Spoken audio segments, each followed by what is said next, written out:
you. Shri Ravi Prakash Verma जी। धन्यवाद sir.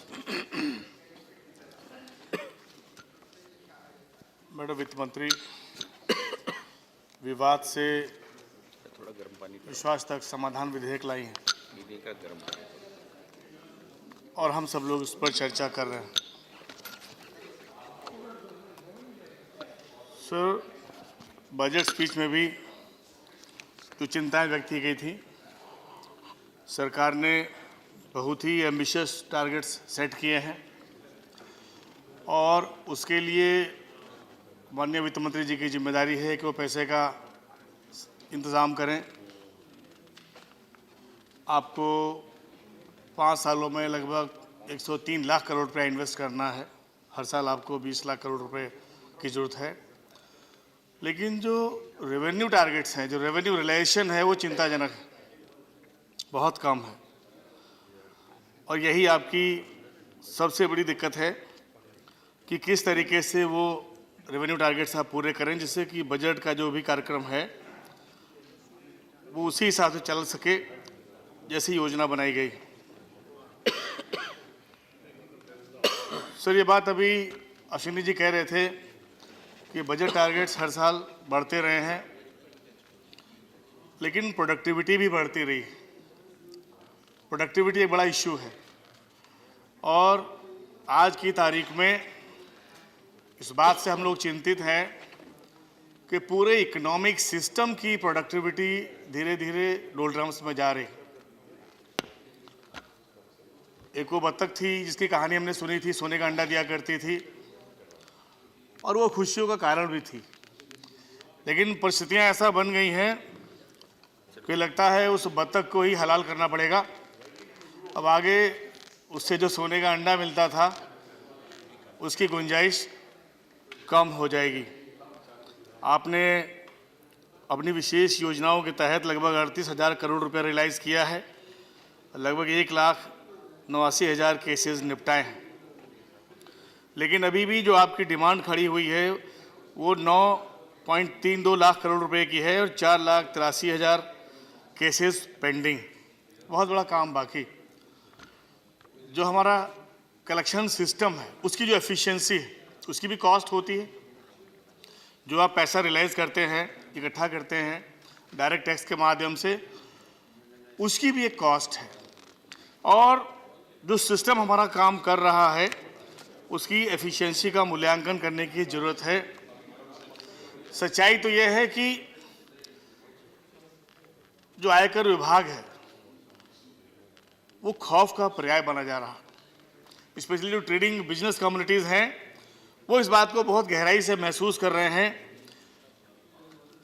जिनके साथ बैठ करके बात करके डेडलॉक्स को आइडेंटिफाई करना चाहिए था और उनको इंस्पायर करना चाहिए था कि भाई टर्नओवर बढ़ाओ, बिजनेस बढ़ाओ, कंजम्पशन बढ़ाओ, इन्वेस्टमेंट बढ़ाओ। वहाँ स्थितियाँ ये बन रही हैं कि सारे का सारा इकोनॉमिक सिस्टम बड़ी कंस्ट्रेंट्स में काम कर रहा है और आज वही कंस्ट्रेंट्स आपको ट्रांसफ़र भी हो रहा है। सर, मैं रेफरेंस देना चाहता हूँ। एक बड़े उद्योगपति हैं गोदरेज, उन्होंने कहा था कुछ समय पहले कि जो बिजनेस करने का जो माहौल होता है उसको बनाया जाना बहुत ज़रूरी। जो भी सोसाइटी के अंदर टेंशन बनी हुई और लंबे समय तक वो जो सस्टेन की जा रही है, मैम सबसे बड़ा नुकसान तो उसको वित्त मंत्रालय को होने वाला है, क्योंकि अनिश्चितता बढ़ रही है। और आज स्थिति ये है कि समाज की जो अनिश्चितता, सुरक्षा और जो टैक्स टेररिज्म का जिसका जिक्र अभी हमारे पूर्ववर्ती वक्ता कर रहे थे, उसका जो असर पड़ा है उससे हिंदुस्तान से बहुत सारे उद्योगपति अपना कारोबार समेट के हिंदुस्तान के बाहर चले गए, एनआरआई बन गए। तो यही तो वो लोग हैं जिनकी मदद से हम पूरे इकोनॉमी को एक नया थ्रेशोल्ड दे सकते थे, नया काम कर सकते थे। और अभी भी मैं देख रहा हूं कि अभी एक बैंक डूबी है। आरोप ये लग रहा है कि चलती हुई बैंक में से करीब 4,200 करोड़ रुपया साइफन किया गया। ये टेंडेंसी आ गई।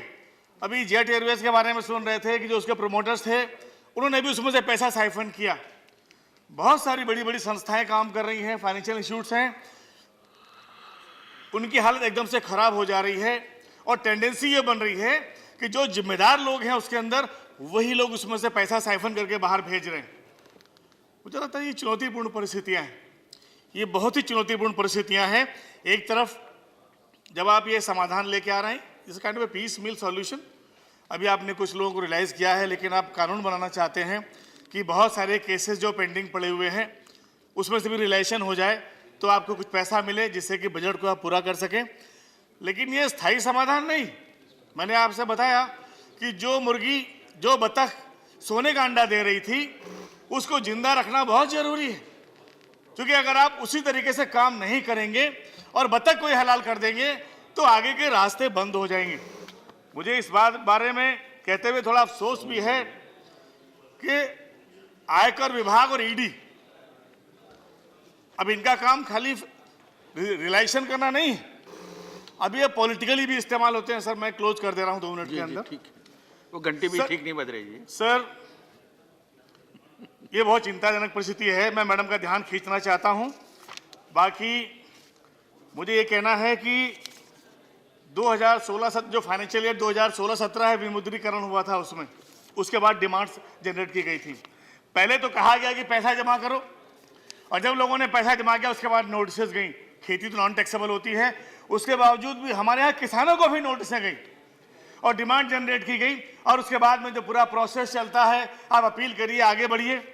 तो आप अपील खत्म करना चाहते हैं, आप मामले निपटाना चाहते हैं, लेकिन जो सरकारी कर्मचारी हैं, जो आयकर विभाग के अधिकारी हैं, उनका जो नजरिया है, आखिर वो क्या देख सोच रहे हैं और किस प्रकार का दबाव उनके ऊपर है।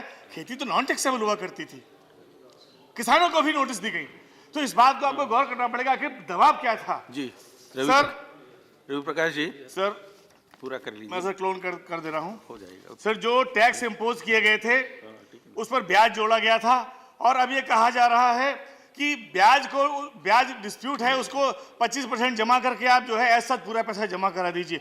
सर ये इंसाफ नहीं है, इसमें अपीलें भी अलाउ नहीं की गई। सर जो प्रभाव हुआ है, जिसका जिक्र अब अभी हमारे वक्ता कह रहे थे कि कैफे कॉफी डे का जो ओनर था उसने जान दे दी। सर दिल्ली में भी एक ज्वेलर था जिसके ऊपर 11.5 करोड़ की डिमांड निकाली गई, और जिस तरीके से उस पर प्रेशर बनाया गया कि उसने भी जान दे दी, जहर खा के मर गया। तो अब ये तो विश्वास लाने वाला रास्ता नहीं है। मैम आपको बहुत ही संवेदनशीलता से देखना पड़ेगा, और खास तौर पे मैं कहता हूं जो लोग पैसा लेके बाहर भाग गए हैं, जैसे माल्या थे, चौकसी थे, नीरव मोदी जैसे कई लोग थे, दवा वहां पे निकलेगी, पकड़ के उनको लाइए, उनसे पैसा वसूल करिए और उनसे बजट टारगेट पूरे कराइए। ये आपकी ताकत इस बात की डिमांड करती है। और हम कहते हैं कि आज अगर मोदी है तो ये भी मुमकिन है कि उन बेईमानों को पकड़ के हिंदुस्तान लाया जा सकता है, उनसे पैसा निकाला जा सकता है। इसी के साथ मैं अपनी बात समाप्त करना चाहता हूं। धन्यवाद जी।